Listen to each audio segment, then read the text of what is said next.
Successful Keuangan. Jadi buat teman-teman yang pengen bertanya-tanya nih tentang keuangan personal maupun keuangan keluarga ataupun keuangan perusahaan, kayaknya ini dia yang paling jadi concernnya, karena bentar lagi kan harus bagi-bagi THR, harus gajian gitu. Jadi mungkin ada banyak hal yang cukup jadi masalah gitu. Jadi mungkin bisa ditanyakan ke Mas Safir. Nah, kali ini kita emang mau membahas itu sih. Oke, kita tunggu. Oke.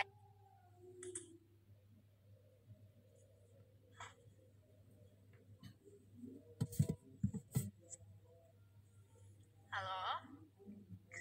Halo, Halo, selamat halo, siang. Selamat siang Mas Safir. selamat siang. Halo, apa kabar? Alhamdulillah baik. Mas Safir apa kabar? Alhamdulillah baik. Kabarnya Oke, baik, seger luar biasa banget. Mbak Dina. Seger banget deh. Thank you Mbak, thank you. Ceria Thank gitu you kan ya. mau ketemu Anda, jadi Oh, harus segera. bener. Thank you. Mas Safir gimana kabarnya? Lagi sibuk apa nih? Yes. Di rumah aja? Jadi kabarnya di rumah aja, terus apa namanya, sibuk seminar online, hanya itu aja kerjanya. Oh iya. Hanya itu aja. Masih sharing-sharing ya. Iya, saya ucapin selamat juga buat Santara yang udah ngeluarin udah ada penerbit baru kalau nggak salah ya, Samberitis kalau nggak salah di Kuningan ya. Sambal Iya, terus hari ini Samberintis ya di Kuningan ya. Kemudian hari ini saya juga sengaja pakai baju warna merah sesuai dengan warnanya Santara. Ini saya ganti baju merah dulu apa gimana nih ya biar samaan. Udah cukup lah, nggak apa-apa. Oke. Mas Safir Iya. boleh sapa-sapa dulu teman-teman Iya. Santara yang lagi pada nonton yang pengen dengerin Mas Safir ini. Iya, halo, selamat siang semuanya, teman-teman semua. Ada yang dari follower saya, ada yang dari follower Santara. Perkenalkan sebelumnya, nama saya Safir Senduk. Profesi saya sehari-hari, saya seorang perencana keuangan. Saya menjalankan pekerjaan sebagai seorang perencana keuangan dari tahun 98. Wow. 98 itu udah lama sekali. Jadi tugasnya waktu itu adalah melayani klien, memberikan konsultasi tentang bagaimana mengatur cash flow, memilih investasi yang tepat, kemudian bagaimana menentukan utang, semuanya. Kemudian saya juga ngisi di banyak media massa. Kemudian sejak tahun 2000 atau 2001 saya pertama kali diundang memberikan seminar. Jadi kalau ngasih seminar sendiri udah dari tahun 2000-2001 lah. Udah cukup lama. Oke. Tahun ini berarti usia saya udah 46 atau 47 lah. Udah cukup lama. Tidak kelihatan ya Mas ya, tapi ya Thank you. kayak masih muda, seger gitu. Oke. Makasih. Gitu ya. Iya gitu. Baik, oke Mas Safir, ini cukup menarik ya di saat pandemi seperti ini kan Mas Safir adalah seorang perencana keuangan ya. Tentunya mungkin ada banyak yang bercerita ke Mas Safir gitu. Menurut dari cerita yang Mas Safir dapatkan di saat pandemi seperti ini, kebanyakan itu masalah dari keuangannya di saat kayak gini tuh apa aja sih Mas? Mungkin dari perusahaan dulu kali ya kita bahas ya. Iya, jadi kalau misalnya kita bicara pemilik usaha, maka yang terjadi adalah mereka seringkali kehilangan pendapatan, tapi habis itu mereka tetap harus bayar pengeluaran gitu ya. Udah gitu yang lebih parah lagi adalah sebentar lagi ada yang namanya THR. THR mungkin tuh harus dibayar sekitar 2 mingguan sebelum Lebaran. Dan tidak semua perusahaan itu bisa mereka punya uang untuk itu, walaupun memang tergantung industrinya. Memang pada saat seperti ini ada industri yang tenggelam, ada industri yang naik, ada juga industri yang steady gitu ya. Dan kalau bicara industri, ada yang tenggelam segini. Jangan berpikir bahwa semua industri makanan tuh bisa survive. Saya punya teman seorang pengusaha tempat makan di Tangerang gitu ya. Tempat makannya tuh enak sekali. Jadi orang datang ke situ tuh harganya lumayan tinggi, tapi orang datang ke situ betul-betul beli tempatnya. Makanannya sendiri juga enak. Tetapi orang datang ke situ memang beli tempatnya karena tempatnya enak banget. Nah, ketika masa seperti sekarang, dia tidak tertarik untuk jualan makanannya secara online. Dia tidak tertarik ngirim. Akhirnya yang dia lakukan adalah ya sudah, dia memang tutup dulu, dan dia nggak bisa bayar gaji 40 karyawannya.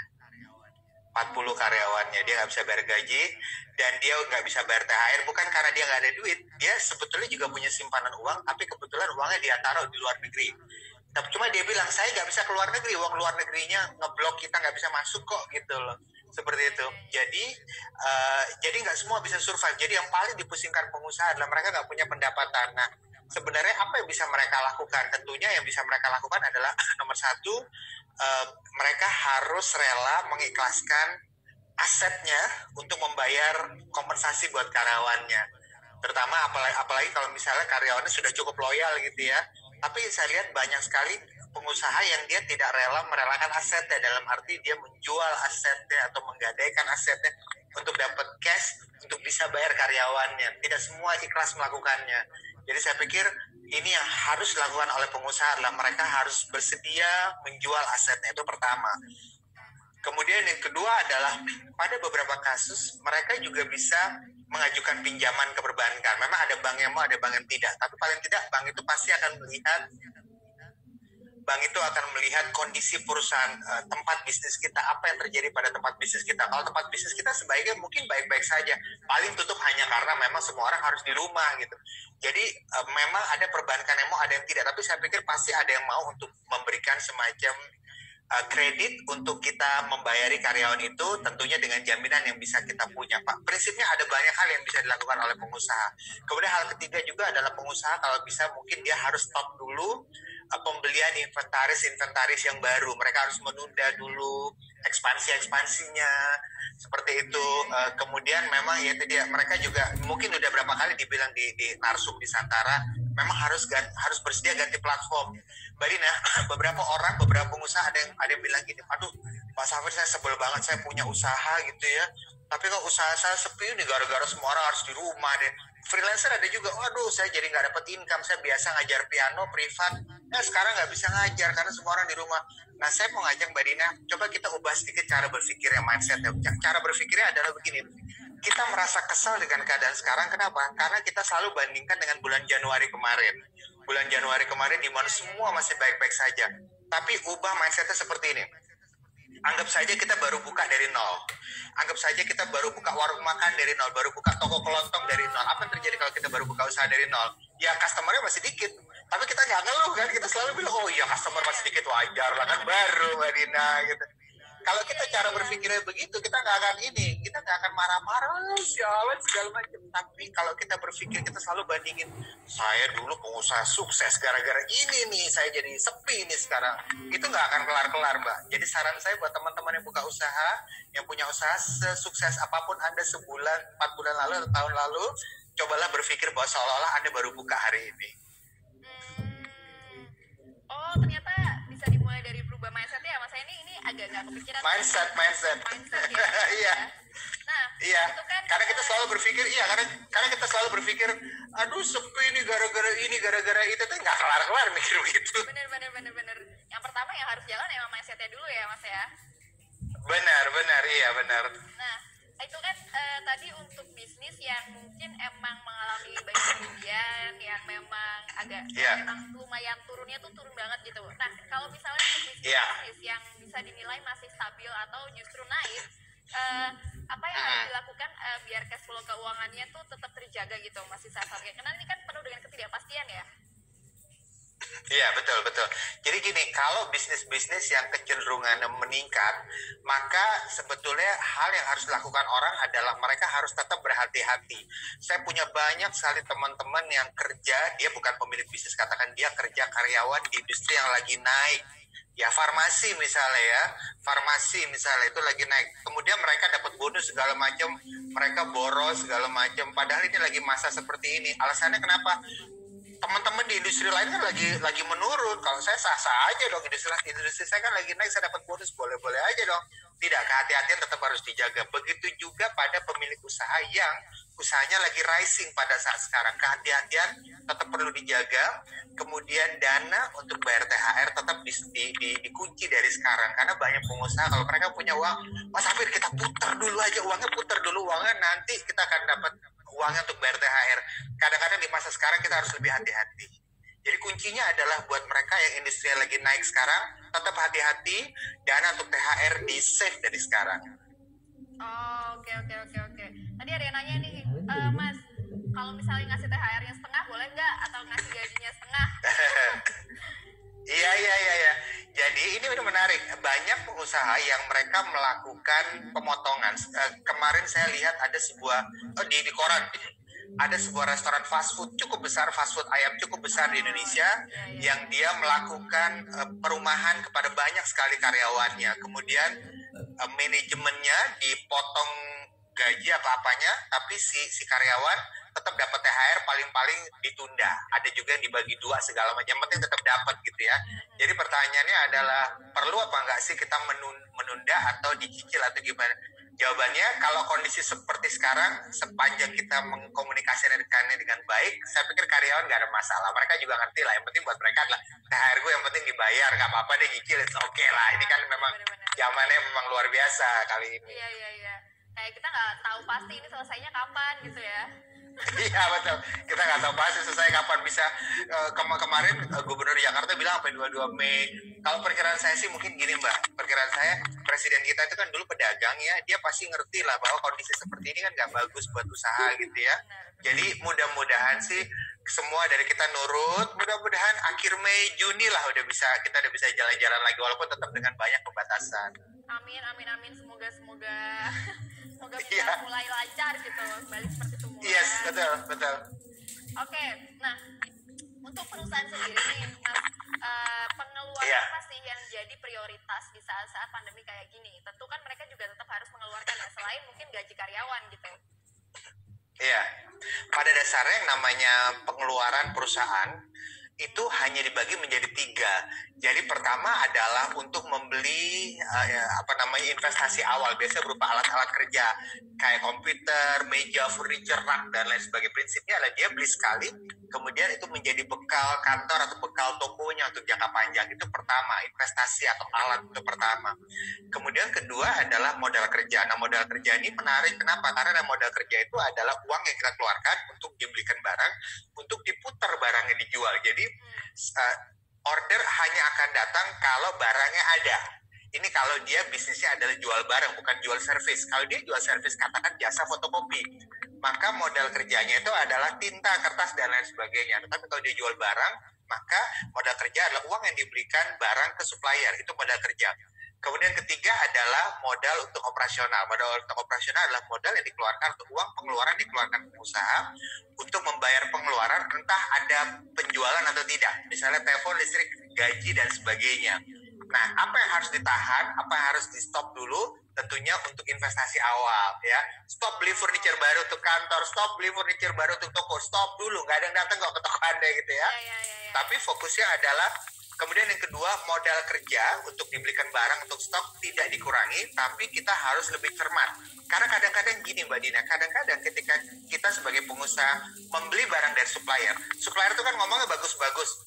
Bos, kamu harus beli nih barang ini karena toko sebelah juga beli barang ini dan laku. Tunggu dulu, toko kita sama toko sebelah mungkin jualannya sama, tapi pasar dia beda. Mungkin pasar kita anak muda, toko sebelah pasarnya untuk yang lebih tua. Walaupun bisnisnya sama, tapi ada barang yang laku di dia, di kita enggak. Cuma supplier kan jelas ngomongnya bagus-bagus kan gitu kan. Nah, jadi kita harus lebih cermat lagi, karena kesalahan terbesar pengusaha dagang adalah mereka seringkali lapar mata ketika beli barang dari supplier. Beli hanya karena lapar mata, atau dia terlalu ini sama supplier, terlalu percaya sama supplier. Jadi lebih cermat lagi dalam memilih barang yang dibeli dari supplier. Kemudian untuk urusan modal operasional, negosiasikan kepada karyawan, apakah kita bisa mundurkan 1-2 minggu mungkin untuk kasih kesempatan dari modal kerja itu, siapa tahu bisa berputar untuk bisa nambah yang diberikan kepada karyawan. Oke. Nah, Mas Safir, saya penasaran. Gejolak di saat-saat pandemi gini kan banyak nih gejolak-gejolak yang terjadi ya, mulai dari gejolak harga lah, gejolak investasi dan masing-masing gitu kan. Kira-kira apa sih yang harus dilakukan? Ini kita mungkin ngomonginnya mulai agak ke pribadi ya, karena tadi udah mulai nanya kalau karyawan gimana seperti itu. Nah, apa yang harus dilakukan biar karena kondisinya seperti ini agar kita bisa mengelola gitu, karena kan gaji kita juga kadang-kadang kita nggak ngerti nih kan, saja kita cuma dapat setengah gitu dan gimana cara, tapi juga kadang-kadang pengeluarannya melonjak gitu. Nah, itu gimana Mas Safir? Kalau untuk karyawan ada 4 hal yang harus dilakukan untuk menghadapi kemungkinan terburuk yang mungkin akan terjadi. Jadi yang pertama adalah pertahankan uang cash yang kita punya selama mungkin.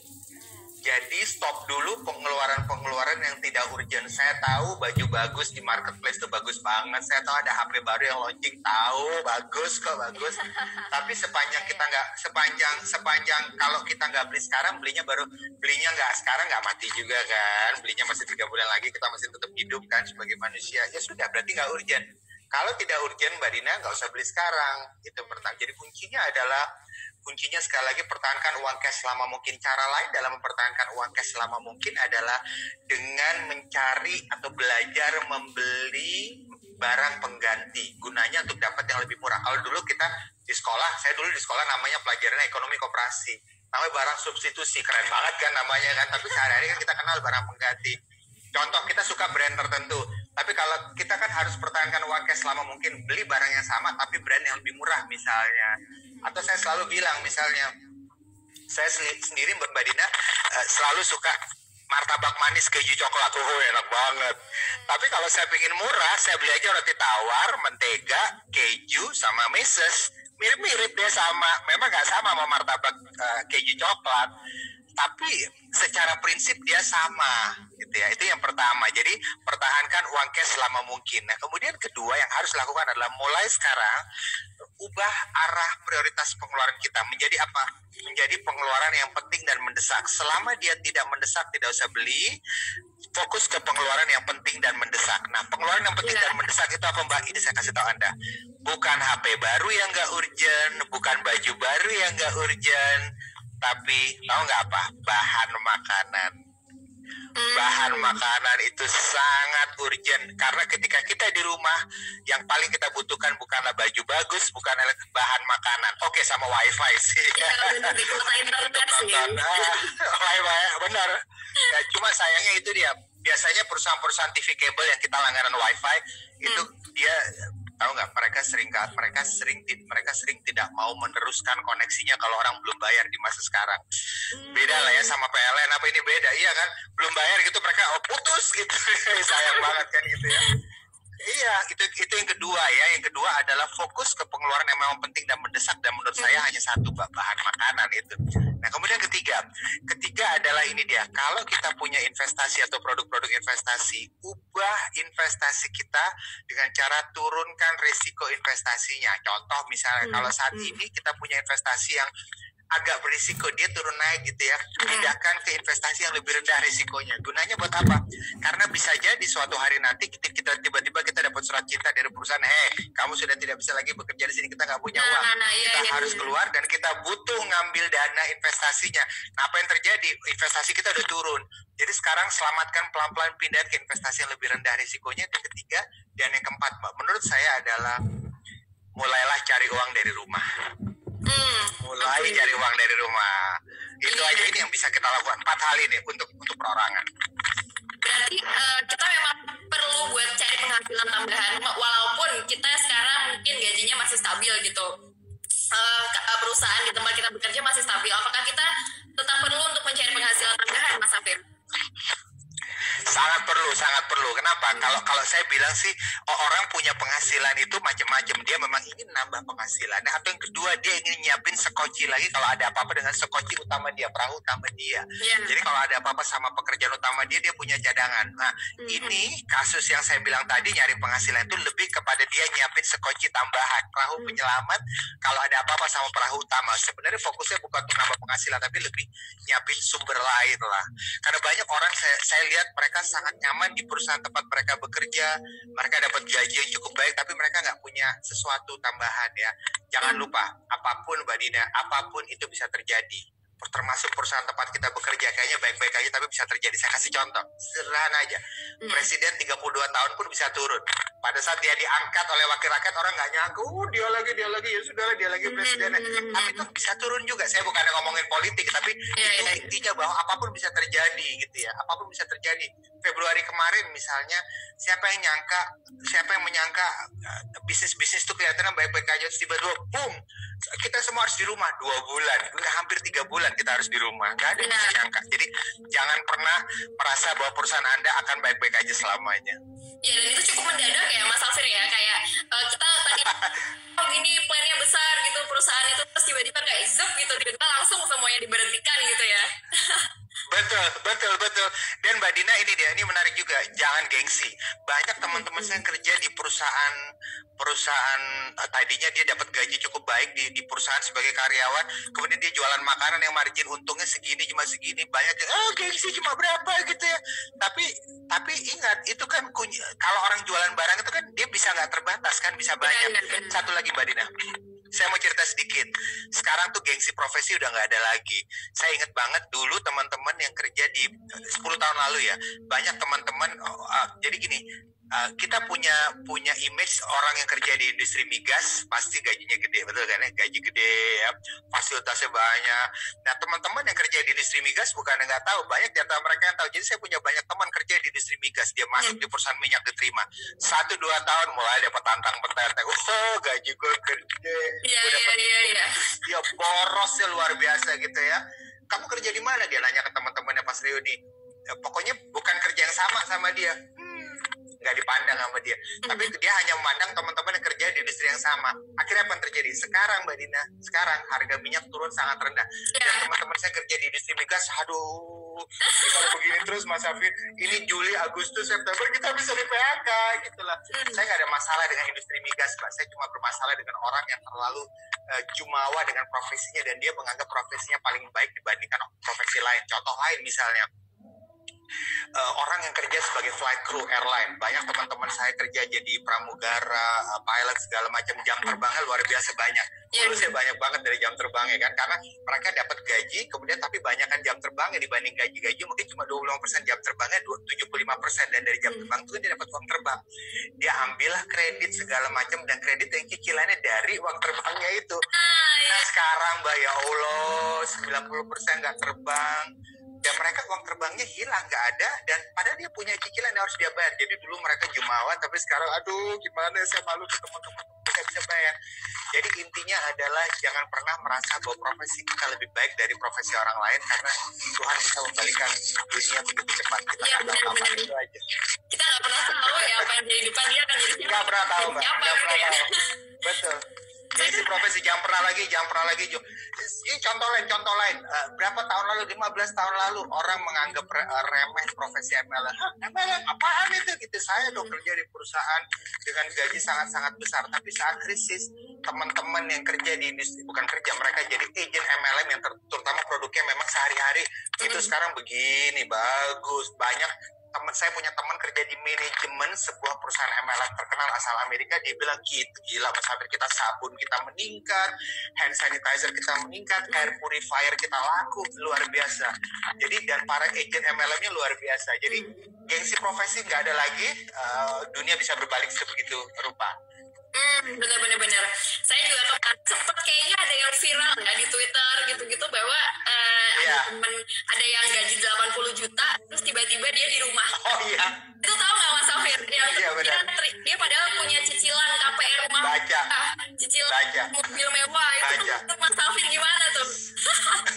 Saya baca, itu terlepas dari ceritanya benar atau tidak, tetapi intinya betul-betul sama, bahwa sepanjang penghasilan bulanan kita itu didapat dari bekerja secara fisik, maka sebetulnya kita nggak aman, Mbak, nggak aman. Mau kita karyawan, kayak mau secara finansial kita nggak aman. Tapi bukan berarti Anda nggak boleh kerja jadi karyawan. Karena gini, kalau kita kerja jadi karyawan, berarti kita kerja secara fisik, kita menukar fisik kita dengan uang. Kita nggak kerja, kita nggak dapat uang gitu ya.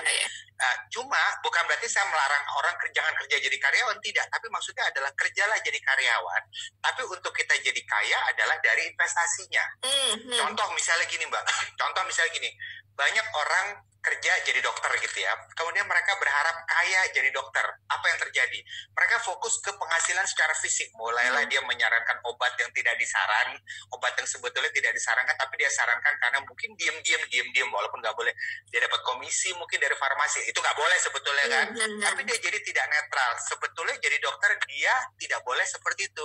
Dia harus netral. Loh, cari uangnya gimana? Cari uangnya dari investasi yang dia lakukan sebagai dokter. Nah, sekarang jadi memang ada beberapa profesi yang sebaiknya kita jangan cari uang di situ, tapi dapatkan penghasilan untuk kita putar. Nah, kayanya itu dari perputaran uang yang kita lakukan. Nah, sepanjang kita kerja masih dari fisik, kita kerja dapat gaji mau 80 juta kayak mau 100, sepanjang kita tidak lakukan investasi, maka kita nggak akan pernah aman, Mbak. Gitu. Secara finansial. Tapi bukan berarti Anda nggak boleh lakukan kerjanya. Anda boleh lakukan kerja, ya betul. Ya. Oke. Nah, Mas Safir, mungkin di saat-saat seperti ini juga mungkin banyak yang merasa bimbang gitu. Apakah saya harus keluar aja ya dari perusahaan ini gitu? Atau kalau misalnya kita agak menyampingkan pekerjaan tambahan gitu, mungkin ada banyak di sini yang merasa bimbang. Gimana? Apakah saya harus bertahan di perusahaan ini? Ntar masa depan saya gimana? Atau mungkin ada juga yang merasa apa saya keluar aja? Atau mungkin ada beberapa teman saya yang juga keluar gitu dari perusahaan. Nah, itu menurut Mas Safir gimana sih? Apakah langkah yang tepat gitu untuk karyawan keluar atau resign dari pekerjaannya di saat-saat seperti ini? Yang paling asik sebetulnya adalah kita bekerja sebagai karyawan dan bukan ngarepin gajinya. Itu yang paling asik, Mbak. Kenapa? Karena kalau kita kerja dan kita betul-betul ngarepin gajinya, repot, Mbak. Kita kadang-kadang ada saat-saat di mana kita lagi nggak pengen pergi ke kantor mungkin, tapi kita harus pergi ke kantor karena kalau enggak ya kita akan di absen ya, kemudian hari itu kita nggak dapat gajinya misalnya gitu. Itu jadi paling asik adalah kita kerja jadi karyawan saat kondisi finansial kita sudah aman. Dan sekarang pertanyaannya adalah kalau misalnya kita kerja di sebuah perusahaan perlu pindah kerja atau tidak, tergantung Anda kerjanya apa. Kalau Anda ternyata kerjanya adalah ngarepin penghasilan, masih ngarepin penghasilan, ya mungkin Anda harus pindah kerja ke industri-industri yang memang lagi rising, lagi meningkat saat-saat seperti sekarang. Apa sih yang lagi meningkat? E-commerce, farmasi, kemudian food and beverage, mana gimana? Kemudian ada banyak industri yang bisa kita pilih yang memang juga lagi meningkat saat ini. Jadi kalau dia fokusnya adalah penghasilan, fokusnya adalah uang, ya mungkin dia memang harus pindah kerja. Tapi kalau fokusnya udah bukan uang lagi, apalagi di perusahaan itu dia enak ya, teman-temannya enak, go for it, terusin aja, nggak apa-apa, nggak usah pindah. Oke. Nah, Mas Safir, tadi banyak banget nih yang nanya, karena kan tadi Mas Safir sempat bilang bahwa kerja jadi karyawan, tapi tetaplah kaya dengan investasi gitu kan. Nah, ini banyak banget yang nanya, betul. Investasi apa yang harus dilakukan di saat pandemi kayak gini gitu. Investasi apa yang bagus gitu. Iya. Ada dua investasi yang bisa kita lakukan. Pertama ke bisnis, yang kedua ke produk ya. Jadi bisnis sama produk. Nah, bisnis itu contoh kita buka toko, buka warung dan lain sebagainya. Kalau produk kita beli masuk deposito dan lain sebagainya. Secara intinya Mbak Dina adalah bahwa bisnis itu bisa memberikan keuntungan yang lebih besar dibanding pada produk. Cuma resikonya lebih besar. Apalagi kita mungkin harus sisihkan waktu dan lain sebagainya. Sementara produk hasilnya lebih kecil, tetapi dia resikonya lebih kecil. Nah, produk pun dibagi dua lagi, ada yang pertumbuhan, ada yang pendapatan tetap. Intinya kalau pertumbuhan adalah contoh kita kayak beli emas, Mbak Dina. Kalau beli emas, harga emas 900.000, kemudian setelah kita beli, kita berdoa, ya Allah tahun depan mudah-mudahan harga emas naik jadi 1 juta, kabulkanlah doa saya ya Allah. Begitu naik dia jual, ternyata bertumbuh harganya. Harga juga bisa turun, saham juga begitu, harganya bisa naik turun. Ada juga investasi pendapatan tetap kayak deposito, obligasi dan lain sebagainya. Ini jawabannya. Kalau misalnya kita mengejar rutinitas dan keberlangsungan, maka pilih investasi produk yang pendapatan tetap. Kenapa? Karena kita dapat terus. Apalagi kalau sekarang nih Mbak Dina, orang yang punya rumah dikontrakin, wah kenceng Mbak, dia dapat kontrakan kenceng, bagus banget. Oke. Tapi kalau dia punya investasi berupa saham di pasar modal dan fokus dia adalah trading, repot nih Mbak, karena sekarang harga lagi menggelepat. Tapi kalau dia mau investasi tapi ngejar return, maka dia harus investasi ke bisnis. Masalahnya adalah bisnis itu butuh waktu untuk berjalan. Nah, cara ngakalinnya adalah mendingan dia ikutan equity crowdfunding, ya, platform equity crowdfunding, di mana kayak misalnya Santara ini, di mana si Santara dia sudah mengumpulkan bisnis-bisnis, kita tinggal invest. Kita seperti dengan kita invest di bisnis yang ada di Santara misalnya, atau platform seperti ini, kita tidak usah bangun lagi sistem dari nol, nggak usah habisin waktu, tapi kita tinggal tunggu return aja, tentunya dengan memilih usaha yang baik. Memang nggak ada jaminan bahwa kita masuk itu kita pasti berhasil, tapi memang tergantung platformnya jago atau tidak dalam menseleksi bisnis-bisnis yang masuk. Karena saya dengar Anda juga banyak sekali bisnis yang masuk yang ngelamar untuk ini kan ya dimodalin, dan Anda hanya berapa? Hanya kuotanya berapa? 15 atau berapa kalau nggak salah. Jadi ini yang terbaik equity crowdfunding karena dia tidak perlu bangun dari nol tapi dia bisa ngejar return. Benar. Itu jawabannya. Benar. Ini juga kalau di Santara juga ini tadi ada yang nanya kalau misalnya gaji pas-pasan gimana, apakah saya harus investasi gitu? Padahal jawabannya gini, kalau kita mau invest di equity crowdfunding tergantung si platformnya menyediakan minimal investasinya berapa gitu ya. Kalau investasi minimalnya kalau nggak salah apa kayak sambal apa tadi itu 1 juta berapa lah, cuma berapa minimalnya ya, banyak di antara kita udah bisa go for it, lakukan aja udah gitu returnnya biasa. Tapi mungkin kalau nggak salah memang tidak tiap bulan dapat ya kalau nggak salah ya Mbak ya. Tidak tiap bulan dapat. Jadi buat Anda yang mungkin tidak ngejar rutinitas dapatnya, karena mungkin Anda sekarang masih aman punya uang yang lain, cocok di equity crowdfunding. Karena dia 6 bulan atau 1 tahun bisa dapatnya gitu. Tapi dia fokusnya ngejar return. Tapi kalau fokusnya bukan return, tapi fokusnya dapatnya rutin, pilihlah deposito 1 bulanan, obligasi yang obligasi dapat bunga bulanan, atau saham tapi ngejar dividen, tapi itu pun 6 bulan atau 1 tahunan. Tapi ada juga yang rutin, properti yang disewakan, contoh kos-kosan. Ini yang bisa dipilih untuk kita kalau kita mau ngejar rutin dapatnya. Oke. Ini ada yang nanya nih Mas Sofir barusan dari Anissa Anggidiani. Kalau punya hutang bisa bayar tapi pengen investasi, mana dulu yang harus didahulukan? Iya, ini pertanyaan menarik. Kalau punya utang, mana yang dahulukan? Bayar utang tapi nggak invest, atau invest dulu atau utang gitu ya. Nah gini, tergantung utangnya udah jatuh tempo atau belum. Kalau utang udah jatuh tempo tapi belum dibayar, biasanya ada bunga atau denda yang mesti dibayar. Nah kalau Anda nggak bayar, ada bunga atau denda. Apalagi kalau itu lembaga formil. Kalau lembaga formil, bunga dan denda itu nggak bayar atau telat bayar, ya nama kita masuklah di sono tuh kan gitu ya, masuk kita di sono. Dan kalau besok-besok Anda apply kredit lagi agak susah gitu ya. Tapi sekali lagi gini, nama blacklist atau tidak kita di OJK atau di Bank Sentral sebenarnya tidak terlalu masalah kalau kita memang nggak ada niat untuk ngambil kredit lagi, Mbak. Nggak ada masalah kalau kita nggak ada niat untuk ngambil kredit lagi. Tapi memang Mbak Dina, di beberapa negara blacklist di OJK atau Bank Sentral, mungkin bukan blacklist ya namanya sistem lembar informasi gitu ya, kredit itu memang di beberapa negara itu connect dengan approve visa di beberapa negara. Jadi kalau misalnya Anda punya utang yang belum dibayar di satu lembaga, kadang-kadang di beberapa negara lain Anda mau apply visa untuk pergi kemana, Anda nggak diterima. Kadang-kadang ya, nggak semua. Di Indonesia kayaknya belum nyampe situ lah. Gitu. Tapi pertanyaannya perlu dilunasi atau tidak? Kalau dia di lembaga formil dan kita ada uangnya, lunasi aja. Baru investasi gitu. Oke. Berarti donasi dulu ya, donasi. Iya, donasi buat si kreditur, betul. Oke. Ini juga ada yang tanya nih Mas Safir. Pertanyaannya sama, bagaimana bagi prioritas antara menyelesaikan hutang terlebih dahulu atau bisa paralel dengan investasi? Tadi sudah dijawab. Dan kalaupun bisa, bagaimana pola manajemen keuangan dan manajemen portofolio investasi yang baik, Mas Safir? Oke, ini menarik. Kenapa? Karena pada saat seperti sekarang, apa yang harus kita lakukan dengan portofolio kita? Kalau Anda simak tadi Mbak Dina, tips ketiga kita untuk perorangan adalah turunkan risiko investasi. Jadi kalau sekarang kita punya portofolio investasi, turunkan saja risiko investasi kita, terutama kalau misalnya keadaannya kita ini adalah karyawan, tapi kita kayaknya lagi kebat-kebitnya apa yang terjadi nih. Gue kayaknya akan kena ada gelombangnya segala macam. Ya udah, turunkan risiko investasinya. Artinya apa? Kalau kita punya portofolio investasi sekarang 60-70% pindahkan ke investasi yang lebih rendah risikonya, seperti mungkin deposito, obligasi. Kemudian kalau Anda punya saham, bukan nggak boleh punya saham, tapi pastikan saham Anda saham yang memang fundamentalnya betul-betul bagus. Anda tidak fokus kepada harga saham, karena yang Anda harapkan adalah nunggu dia RUPS, dia akan ngasih laba, dan kita akan dapat dividen alias pembagian laba. Kalau Anda beli saham ngarepin dividen, Anda nggak akan terlalu peduli harga saham dia lagi turun lah segala macam, sekarang nggak akan peduli. Karena diharapkan kan RUPS dan dividen kan.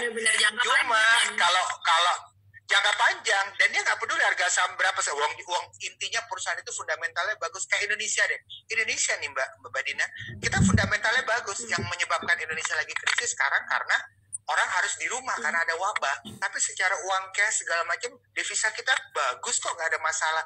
Nah, itulah yang terjadi pada perusahaan yang sahamnya sebaiknya kita beli. Fokus pada perusahaan yang fundamental memang bagus. Oke.